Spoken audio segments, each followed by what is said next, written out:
समय एक सीधी रेखा नहीं है, वो एक चक्र है। हर युग आता है और चला जाता है। सतयुग में सब कुछ सत्य था, फिर भी अंधकार ने सृष्टि को छीनने की कोशिश की। जब हयग्रीव वेदों को चुरा ले गया, तब ब्रह्मा भ्रमित हो गए और सृष्टि का संतुलन टूटने लगा। तभी प्रलय की आहट हुई और विष्णु मत्स्य रूप में प्रकट हुए, वेदों को वापस लाने और जीवन को संभालने के लिए। देवता और दानव अमृत की खोज में समुद्र मंथन कर रहे थे, लेकिन मंदराचल पर्वत डूबने लगा। तब विष्णु ने कूर्म रूप धारण किया और पर्वत को अपनी पीठ पर थाम लिया। हिरण्याक्ष ने पृथ्वी को पाताल में खींच लिया था। तब विष्णु वराह बने और धरती को बाहर निकाला। जब भक्त प्रहलाद की आस्था रौंदे जाने लगी और अत्याचार अपने चरम पर था, तब न स्त्री न पुरुष, न दिन न रात, एक गरज उठी, स्तंभ फटा और प्रकट हुए नरसिंह, क्रोध से जलता हुआ न्याय। सतयुग ढल चुका था और त्रेता युग की आहट हुई। अब बढ़ा राजाओं का युग, साथ ही आया उनका घमंड। बलि राजा न्यायप्रिय थे, लेकिन उनका अभिमान आकाश छूने लगा था। तभी आया एक छोटा ब्राह्मण बालक, विष्णु स्वयं, वामन रूप में, जिसने 3 पगों में उसका सारा साम्राज्य समेट लिया।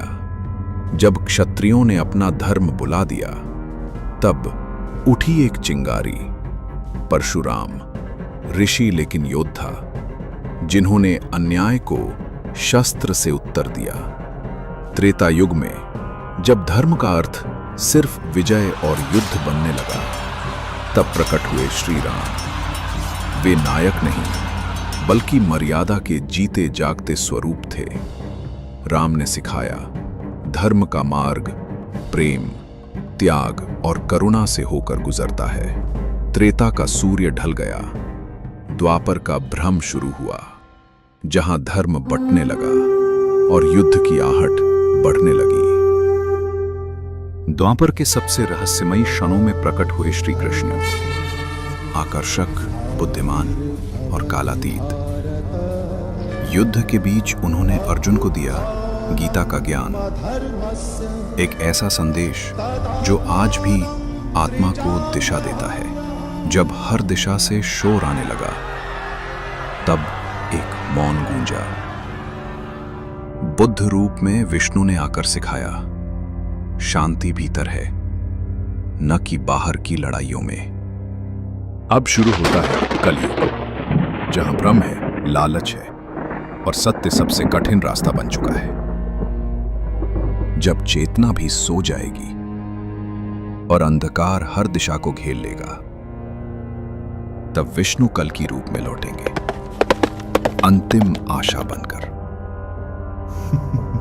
ये सिर्फ कहानियां नहीं है, ये चेतावनियां हैं। हर युग में जब मानवता भटकती है, दिव्यता लौटती है। शायद हम उसी मोड़ पे खड़े हैं, फिर से एक अवतार की प्रतीक्षा में। अगर आप भी इन कहानियों में सत्य की झलक देखते हैं, तो इस यात्रा में हमारे साथ चलिए। बोहरू को सब्सक्राइब करें और उस दिव्यता की खोज जारी रखें।